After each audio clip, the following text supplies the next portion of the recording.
The borders of space and time have opened once again, and transmitting from the mountains of West Virginia, it's time once again for Let's Find Out with Diego.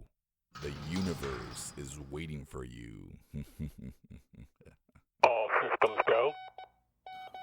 On this episode of Let's Find Out, imagine a world woven from ancient secrets and mystical power. A world that demands a prophecy be awakened. Today, we delve into the mind behind such tales, an award-winning author whose journey into storytelling began within the pages of childhood books, whispers from avid-reader parents, and the Scholastic book program.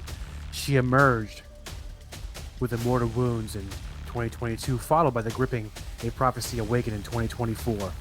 Her narratives blur the lines between fantasy, thriller, and even romance. All this plus more.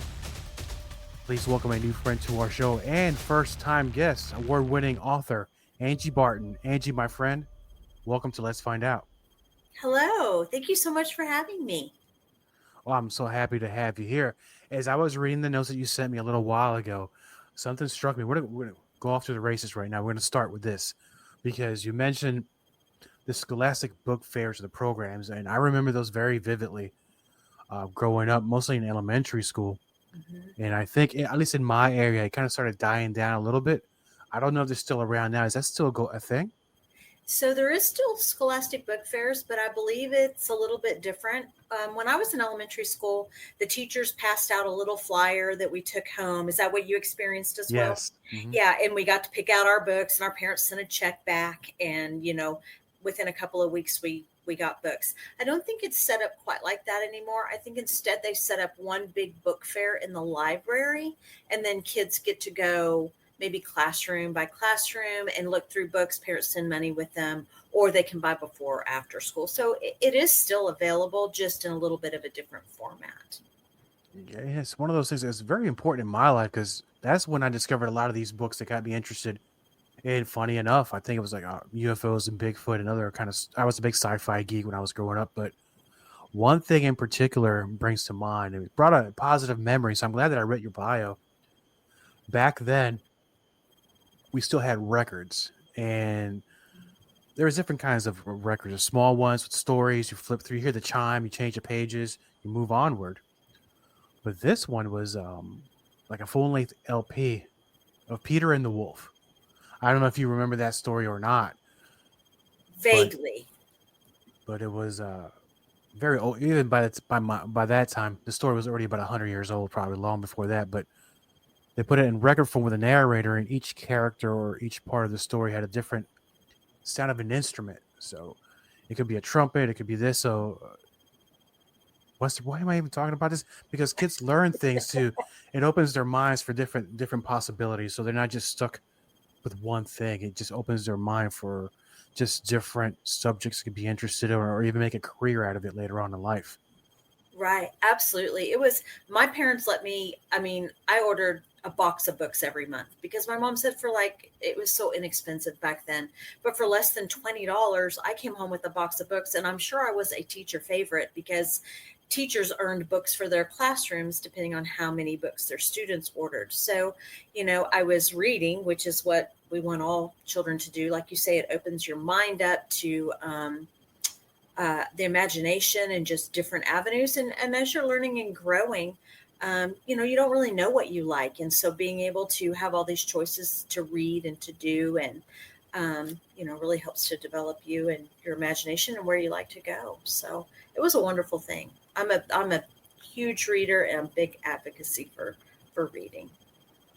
Yeah, it's I think there's a point where I think people got away from reading for a little while, but I think as I'm doing this podcast a lot more, I see a lot more authors, and I'm going to these events, and there are a lot of new readers out there just lining up with the authors, getting these books, not downloading the books, or actually physical books. Right. I'm a physical book reader. I have a Kindle. I've tried it, and I can't focus on it like I can a book. So, of course, I have a big, TBR pile. I still buy more books or check more out at the library.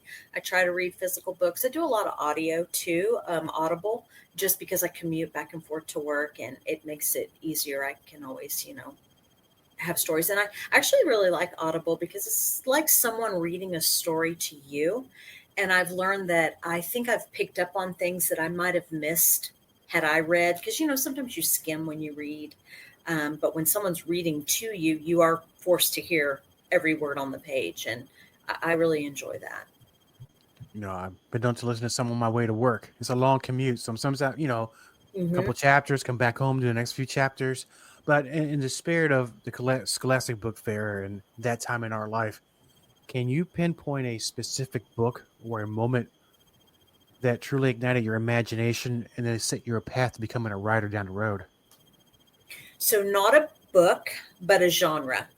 So, being a young girl and then a teenage girl, I was all about romance and love. And so I did think my goal was to be the next Danielle Steele romance writer, throw books out left and right. That is exactly what I wanted to be. Now, on the flip side, I also read Stephen King a lot because my parents read. There was no book that was banned in our house.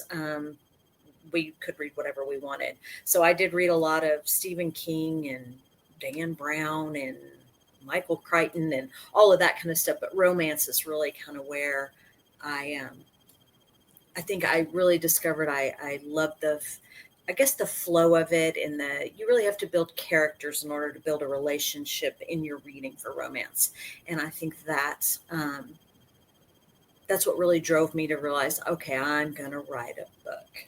So, but I will say on the other, like the Stephen King, that really opens up your imagination, because you could write anything. I mean, he writes about anything, so. Or you go from romance and now we're talking something a little bit different, but sometimes these paths do connect when romance and vampires. Sometimes you'll see the movies very well done Mhm. where, there's something about these vampires that attracts. I don't know what is some sort of power that they have. In your opinion, what is it that vampires do? Because now we're delving into more supernatural paranormal. Right, right. There's just something so romantic about it, so mysterious, and it's probably all wrong. But I don't, it's kind of like liking the bad boy, but it's just very mysterious, very sexy, if I'm going to be honest with you about it. I don't know. It's different. It's secretive. Maybe it's not all laid out there in the open. Right. And I think each author sometimes they'll do something very differently because not everybody can write the same kind of supernatural or vampire or fantasy novel the same way. I think we all delve into what we like and put it in there somewhere in the ingredients of the whole book. And you have Immortal Wounds and a Prophecy Awakened. Of course, both delve into the fantasy genre. Now, when you're blending fantasy with elements of thriller and romance, what's your process for ensuring each genre gets its moment to shine without overpowering the other? So I think in my books, I write like the real world with our supernatural characters that blend in with the real world. And I think that, at least for me, I'm able to give each character a way to shine and to be, at the front light, during their time in the story. Um, I don't know that I have a specific method. Um, I think that I know that my main character, I she has been female through this series, and my biggest challenge for myself was to make sure that that character grew from the very beginning, kind of a young, innocent, not really sure, just like we all are when we're, getting ready to enter adulthood. But I wanted to make sure that through life's lessons, and unfortunately hers are all through supernatural lessons, that she learns and grows and becomes empowered. So that is kind of how I make her stand out. And then I have a lot of fun with the vampires. I have to say they are my most favorite characters to write. I have a couple that, although they both do vampire things, they have very different personalities. Um, Kind of like Interview with a Vampire from Anne Rice. She has Lestat, who really just does not care, does his own thing. The crazier he gets, he doesn't care. But then you have Louis, who's kind of pathetic and sad, and he didn't ask for that. And so my characters are very similar in that way. And I think that also allows them to shine, because they're not all the same.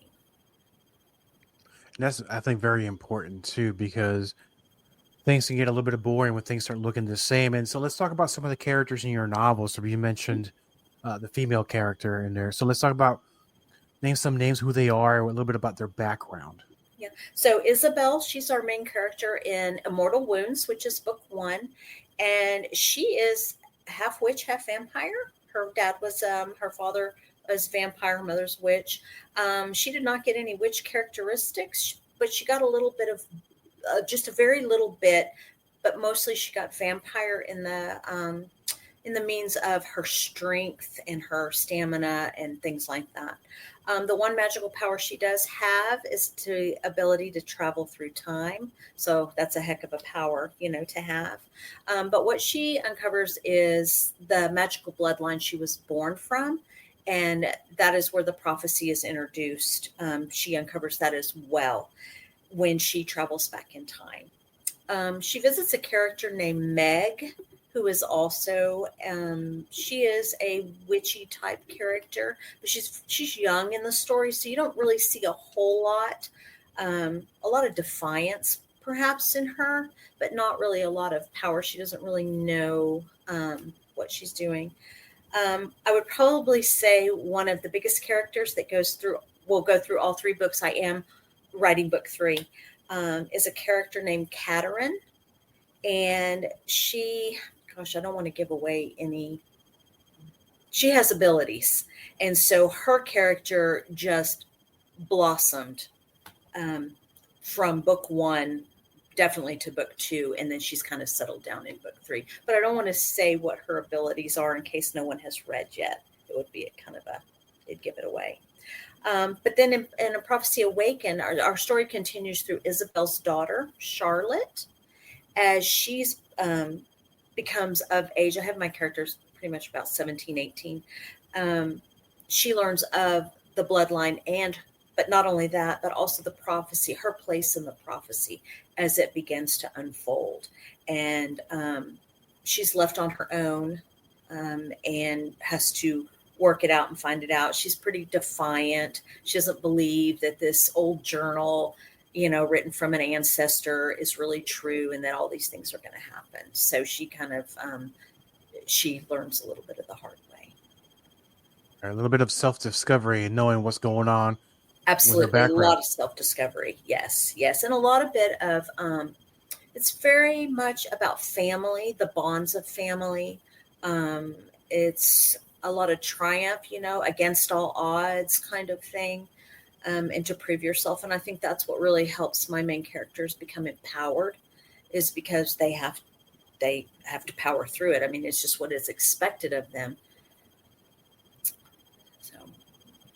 And with these characters now, every time there's a great story, there has to be also a great bad guy somewhere lurking, trying to ruin somebody's day. Oh, my goodness. Yes, that would be my vampires.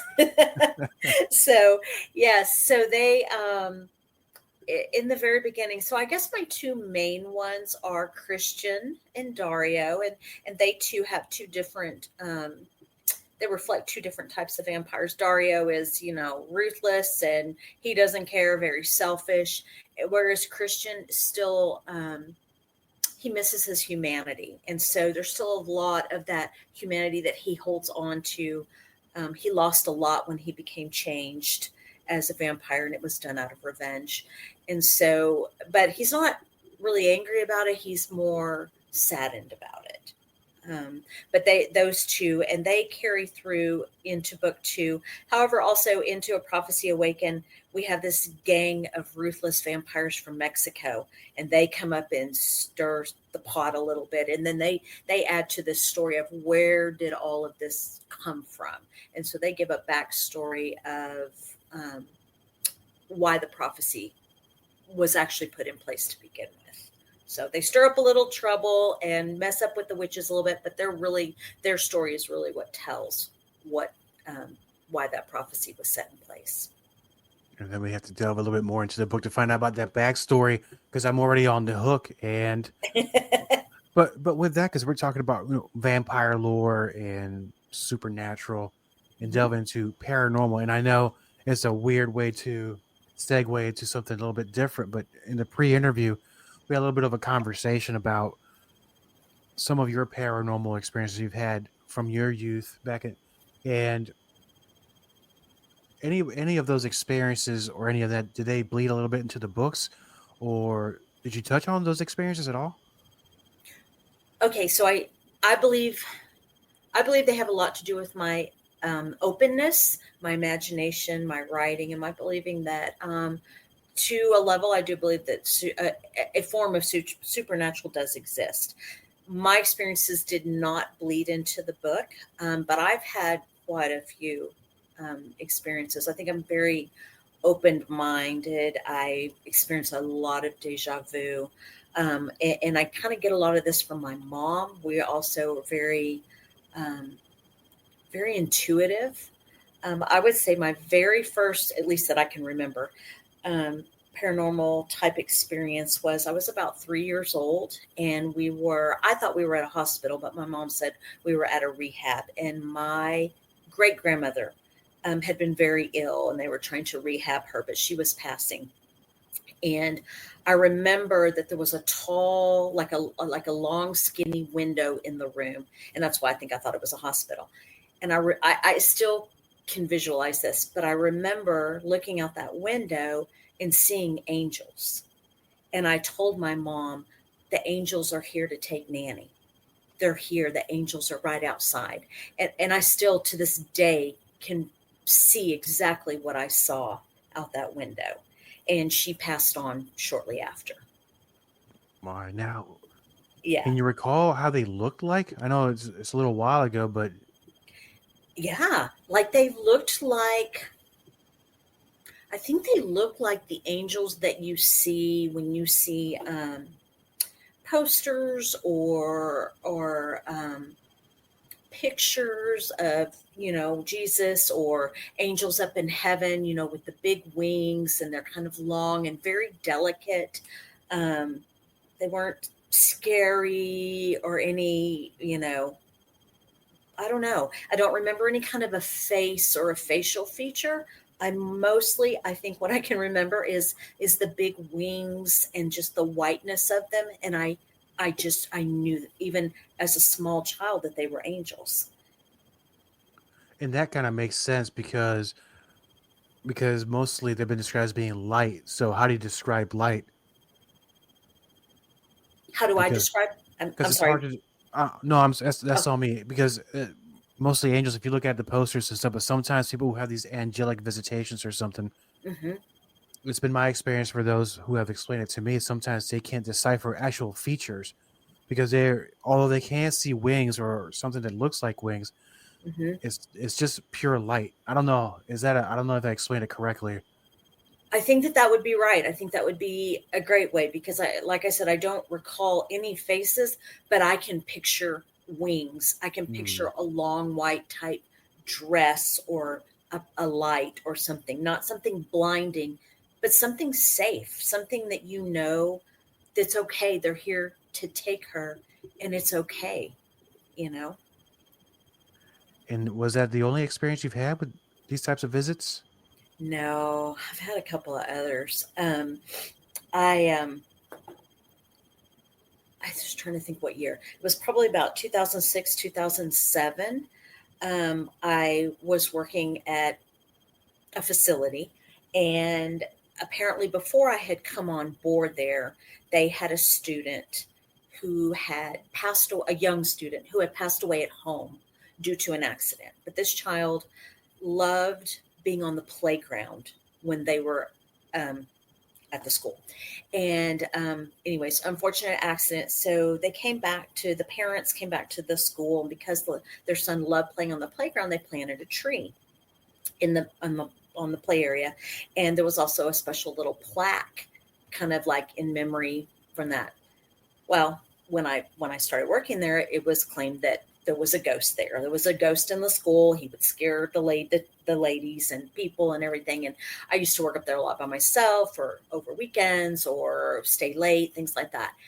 And I would constantly hear down the side of the hall that went out to the playground a door slam or a laughter or something. And it was very terrifying. I will admit to you, because, when you're there in a big facility by yourself, you do think, oh my God, did somebody just come in?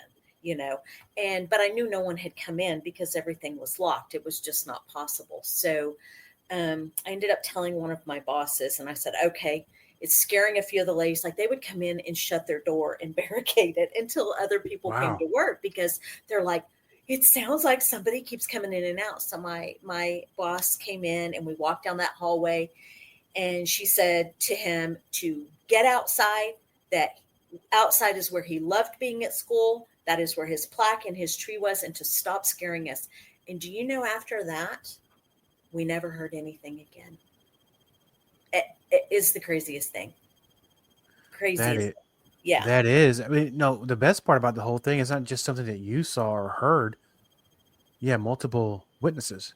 Oh, multiple. Oh, yeah. My cook, because she was always the first one there. She would tell me she would go in and barricade her door just because she goes, I don't know what it is, even though we all knew there was no one else there. But yeah, multiple people. And there was another location that had very similar experience. I did not experience that, but I heard it through rumors. So I don't know what was going on with that. And I've been places where I will even admit I lived in a house that was a bit haunted, only for a very short period of time, as just a rental for a short period of time before we moved into a house that we were buying.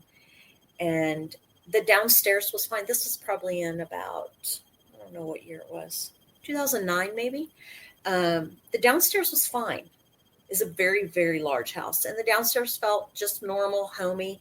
But as soon as you started walking upstairs, there was a coldness. And if it makes any sense, you felt like someone was watching you as soon as you walked upstairs. And I had two sons, and they lived with me at the time. And we never really talked about it till after we moved out, but they were very afraid of that house. And they would tell me when they would leave in the car to go to work or to their friends or to school, they never looked back at the house because they thought someone was watching them out the windows. Yeah. Yeah. So one night I'm in bed, and I had a lab at the time, and I had a very large master bedroom and bathroom, and the dog just started barking. It had a bay window in it, and she just started barking. And I'm just like, oh my gosh, Lily, please stop barking. I thought she heard something outside or whatever, but she'd bark. All of a sudden, and I swear this sounds like a movie, but it really is real. She cried like that, and ran under the bed. Well, I didn't want to live there anymore at all. I slept with the lights on. I think I probably cried. It was very scary because I felt like she was trying to tell me that there was something wrong, and whatever it was scared her. So thank goodness the house I'm in now is good. Nothing scary. Well, that was going to be my follow-up question. Did this thing follow you to your new home? I'm sorry? Did it follow you to your new home? Or Yeah. So my son found out later on, after we moved out, he found out from another student at the high school that had had problems with, that had been a rental home for a long time, and they had problems with drug dealers. So all I can assume maybe is something bad things did happen there, and it just was still kind of, left undone. That's all I can think. But yeah, thankfully we moved out, and I've never looked back. No, don't look back. Lot's wife learned that very same lesson. Don't look back ever. Because no, don't look back ever. Yeah. Nope. I never go down that street. I never drive by that house. I never even, no, it is in the past, and already did all of that. No, so with these stories and these experiences that you've had, I'm not trying to be the idea guy. Okay. But have you ever thought about maybe writing something about that? Or do you know, I have not. And I don't even know why. I I never have. I never have thought about that. I guess I don't know why. Maybe I thought maybe no one would be interested, or I wouldn't have a big enough story behind it. But I could certainly write a story about the house we lived in. That for sure. That would be enough for a book, because there was other things. Many after we moved out, my brother said something was wrong with that house. My kids, there was just a bad feeling. Yeah, I mean, especially with what was going on in that house, because you don't know the level of issues these drug dealers were going. Who knows what happened in that house, right? You know, somebody could have OD'd. There could have been a murder. There could have been. You never know. You never know. That's exactly right. And so, in present time, now that you're in your lovely home and it's spirits free as far as we know, I mean, outside of the home where you're at now, have you seen anything else? Any other experiences? Let's see. Probably not since I moved out of that house. But I have been in other homes where I have been in another family member's home where I walked in and, it's cute and fun and whatever. And I either walk upstairs or walk downstairs and I'm like, somebody else is here, right? I'm just like, I feel it. I'm very sensitive to that. And they'll go, yeah, I know. And then they'll say something, this one family member said, and I don't know if she wants me to put her on the podcast. So that's why I'm just going to leave it as a family member. But she said, yeah, it's okay. It's just a little boy. He doesn't bother anybody, But then I'd go down in the basement and I'm like, okay, yeah, so this doesn't feel right. And basements are kind of creepy in themselves. And so if you have a big imagination, maybe sometimes you make it creepier than what it really is. But there's been times I've walked into places and thought, okay, yeah, it's real cold in here. This does not feel good. Or my gut is telling me, no, we're not going to stay here. But I think that you were talking earlier, it's an ability that you have. You're able to be a living, witnessing. I'm gonna use a technical term, but you have a gift of some sort, where you're able to determine that places that you go, there's activity in that location. Does this happen often? Can you? I know I understand it's involuntary sometimes, but can you go somewhere and really concentrate and then get a full picture of what's happening? I don't think I've ever done it that way. I don't think I've ever gone anywhere in hopes to feel something or sense something. I think it's just happened naturally. I did forget I did stay at a bed and breakfast in Jefferson, Texas, and there was something very terrifying there. It woke me up during the night. I made us sleep with the lamp on afterwards. But I don't think I've ever, like I said, gone anywhere looking for. I think I just walk in and I'm just sensitive to it. So I feel it. I'm aware of it, but I couldn't tell you. I could tell you if it feels good or bad. But other than that, no, honestly, I'm kind of a scaredy cat. No. So yeah, sometimes I talk a tough game on Facebook and I'm just like, oh yes, I'll go to that haunted house if my friend will go with me. But when it comes right down to it, I really don't know if I would go or not. No, I'm pretty brave on the internet myself. You've seen these keyboard warrior fingers I got here. It's like regular John Rambo's. I go in there and then in person, I'm kind of like really chill. So I don't mess with anybody. You don't mess with any of that. Yeah. I went to a cemetery in Weatherford, Texas, and there was some about a witch's tomb in there. And so I went to check that out and all of that, but that was all during the daylight. Now, if you ask me to go back there at night, I'm probably going to say, no, thank you. I saw it during the day. I took pictures. All was good.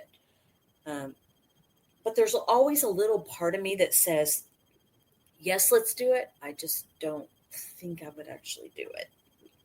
Maybe not yet. Not in this point of your life, at least, because you still have a lot of books to write and you have to concentrate on the task at hand. Right. And talking about that now beyond Immortal Wounds series.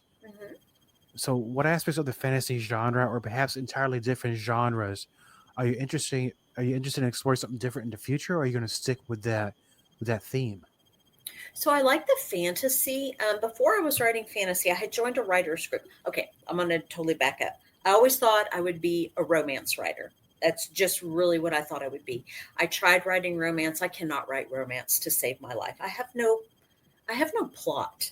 And so, honestly, plot really should not be that hard because it's really always kind of the same in romance. But I just couldn't, I think I wasn't happy writing there. So I started writing thriller. I do like thriller, but I was writing thriller and I was about 25,000 words into a manuscript. And my writers group met. We would meet once a week.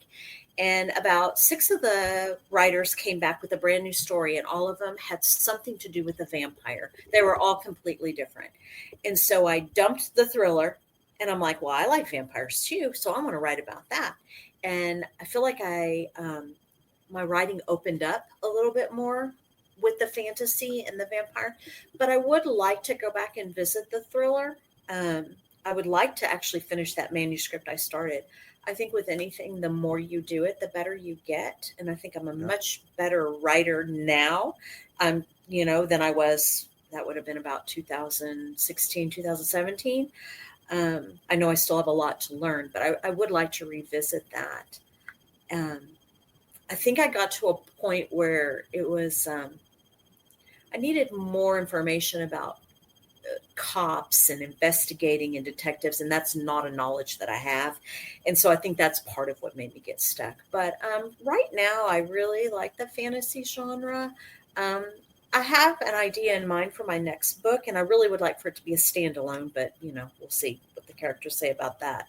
But I'm very interested in the witch burnings in Connecticut, which most people don't know about because everything is always focused on Salem. Mm-hmm. And so I want to do a little bit more research on that. And I have a little bit of an idea, but I've tried to refrain from starting the research on that so that I can finish book 3 of Immortal Wounds, because otherwise I'm afraid I'll get distracted and start writing something new without finishing. So I'm really trying to be disciplined. But for right now, that's what I like. I'd also like to write a ghost story. I went to London in I think it was December of 2022, and went to the London Tower. Oh my gosh. And I just felt the ghosts there. I didn't feel anything scary and cold or dark or anything, but just reading and seeing all the history there. I was like, I would love to write a ghost story kind of set way back in time, so that's also in the back of my mind. You mentioned the tower. Plenty of spirits have come and gone through there. I'm pretty sure about that. Oh, I'm most definitely sure. I took so many pictures. I could have stayed there 12 hours. We only had a few hours, and so I made the best of it. But those walls could tell a story. Oh, be endless. It'd be endless stories. And I'm gonna go back to vampires real quick because of all the vampire movies that have been made in whatever decade, which one do you like the best? Oh my goodness. So I guess if I had to choose one, I'm a huge fan of Anne Rice, and I loved Interview with a Vampire. I also very much love old school Dracula, but I'm also, don't laugh at me, I'm a twihard, and I love Twilight. So I think it kind of depends on what your mood is. But I would probably say Interview with a Vampire. And I think it's because her vampires are all very different, or not all very different, but the most important ones, the main ones, have different types of personality. So I think that might be my favorite. And you nailed it, because a lot of vampire movies are definitely very different. And I'll give you mine. Okay. And one is going to be a given, because who doesn't like this movie? And if you don't, we'll still be friends. It's okay. Okay. Lost Boys. Oh, gosh, yes. Yeah. I love Lost Boys. Yeah, everything, top to bottom, every note, they hit every note, everything's perfect about that movie. And 2, my second favorite one, totally different kind of vampire movie, and it blends more into the horror aspect, which is 30 Days of Night. 30 Days. I don't think I've ever watched that. That is a monster movie, no pun intended. And if you want to be put in a situation where you're watching a movie and you want to get into a situation in your mind where you would be totally isolated and fearful of these vampires coming to get you, that's the movie to watch. Part 2, it's okay. 30 Days of Night, I know it's based on a graphic novel, but you got my It's a 10 out of 10 for me. I don't give ratings very well, but 10 out of 10. All right, I wrote it down, so I'm going to watch it. All right, now, but don't get mad if you don't like it. Say you just wasted 2 hours of my life with this nonsense. Yeah, but no, I could love it. It could become the new favorite. So yeah, no, we'll still be friends, like you said. Oh, perfect. Just let me know if you like it or not. But now, for our friends, the listeners of Let's Find Out, that want to learn more about you, your books, and where you're going to be this year. A couple questions: where can they find out? And 2, are you going to be doing any book signings this year? Yes, so I do have a website, and they're able to go on to my website, and I have all my events listed on there, as well as just any updates, any news, any book awards, or anything like that, press releases, anything, information, my next book coming out. So my website is www.authorangiebarton.com. So you can always find everything there. I'm also on Facebook and Instagram. I come and go on posting on my socials, just because I do work full time, and so sometimes it's hard to try to do all of it. I have a book signing down in Conroe, Texas. My books are in a new store called Get Fictional. Awesome store if you're ever down in Conroe, outside of Houston. So I'm doing that, but I do a lot of book events. Fall is a really big, busy time for me. It's really my most successful time. I'd like to be successful every month of the year, and that obviously is the goal. I branched out and I did a few events this spring, and then again this summer. But fall, starting about September through December, is, I think, really when my time shines. So my weekends are all spoken for in October already. I have 3 events in August. Some of them are book events. Some of them are big city festivals. I used to do every event I could find. And I think that was kind of an important thing to do, because I learned what cities and what type of events maybe people were interested in my books, or who was readers, who weren't. And so I've kind of cut that out now, and I have some main areas that I really try to be in, but I try to stay very busy. I think last fall, if I remember correctly, I did 12 events. That's quite a bit. When you work Monday through Friday as well, that's a lot. I think I'll exceed that this year, and I'm super excited. I'm pumped up, and I have all the energy now. Come December, I'll probably be tired, but I'm going to try to do that, and also finish my book 3 so I can get it to my editor, as I've been promising her all year. Excellent. And I'm sure that this other book will be just as awesome as the other 2. And I'd like to thank you for being on the show. I know we've been talking back and forth for the last couple of months, and thanks to our good friend Adam for connecting us. And I look forward to having you back on again once the new book comes out, and we'll talk about that. And also, sometimes our memory banks get a little jogged up, and we'll talk more about some of your other paranormal experiences as well. Sure, that sounds great. I absolutely love all of it. Thank you, my friend. Copyright Diego the Podcaster. All content for Let's Find Out is the property of Diego the Podcaster and is served directly from our servers with no modification, redirects, or rehosting. All celebrity impersonators are paid performers. The impersonated celebrities do not endorse or promote any views or opinions expressed by our guests, Diego the Podcaster, or Let's Find Out. The information shared on Let's Find Out with Diego is provided on an as-is basis, with no guarantees of completeness, accuracy, usefulness, or timeliness.